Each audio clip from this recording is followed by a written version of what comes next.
So ನಮಸ್ಕಾರ ರೀ ಎಲ್ಲ ದೊಡ್ಡ ಮಂದಿಗೆ. ಇವತ್ತು ಮುಂಜಾನೆ ಚಹಾ ಕುಡಿದು ನಮ್ಮ ಮ್ಯಾನ್ ಆ್ಯಂಡ್ ಲಾ ಕ್ಲಾಸ್ ಇತ್ತು, ಲಾಸ್ಟ್ ಕ್ಲಾಸ. ಆ ಕ್ಲಾಸ್ ಅಟೆಂಡ್ ಮಾಡಿ ವಾಪಸ್ ರೂಮಿಗೆ ಬಂದು ಏನೂ ತಿಲ್ಲಕ್ಕೆ ಇದ್ದಿದ್ದಿಲ್ಲ. ಅಲ್ಲೇ ಕ್ಯಾಂಟೀನ್ದಾಗಿನ ಕೇಕ್ ತೊಗೊಂಬಂದು ತಿಂದ. ಅಲ್ಲಿ ತಿನ್ನೋದಾಗೋದು ನಮ್ಮದು ಡೈರೆಕ್ಟ್ ಇಮ್ಯುನಾಲಜಿ ಕ್ಲಾಸ್ ಇತ್ತು. ಅದು ಇಮ್ಯುನಾಲಜಿ ಕ್ಲಾಸ್ ಮುಗಿಸ್ಕೊಂಡು ಸ್ಪೋರ್ಟ್ಸ್ ಕ್ಲಾಸ್ದಾಗ ಇವತ್ತು ನಮಗೇನು ಆಡ್ಸಿಲ್ಲ. ರಷ್ಯನ್ ಟೀಮ್ ಯಾವುದೋ ಅವ್ರ ಟೂರ್ನಮೆಂಟ್ ಇತ್ತು, ಅದು ನೋಡ್ಸ್ಲಕ್ಕೆ ಕುಣ್ಸಿರು. ಅದು ಆದ್ಮ್ಯಾಗ ಲೆಕ್ಚರ್ ಅಟೆಂಡ್ ಮಾಡ್ದೆ. ಬಯೋಕೆಮ್ ಲೆಕ್ಚರ್ ಇತ್ತು. ಅಲ್ಲಿ ಡೈರೆಕ್ಟ್ ನಮ್ಮದು ಇನ್ನೊಂದು ಲಾಸ್ಟ್ ಕ್ಲಾಸ್ ಇತ್ತು, ರಷ್ಯನ್ ಲ್ಯಾಂಗ್ವೇಜ.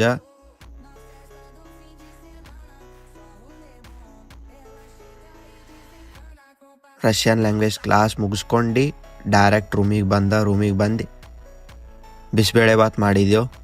ಊಟ ಮಾಡಿ ಮಲ್ಕೊಂಡೆ. ಇಷ್ಟೇ ಇವತ್ತಿನ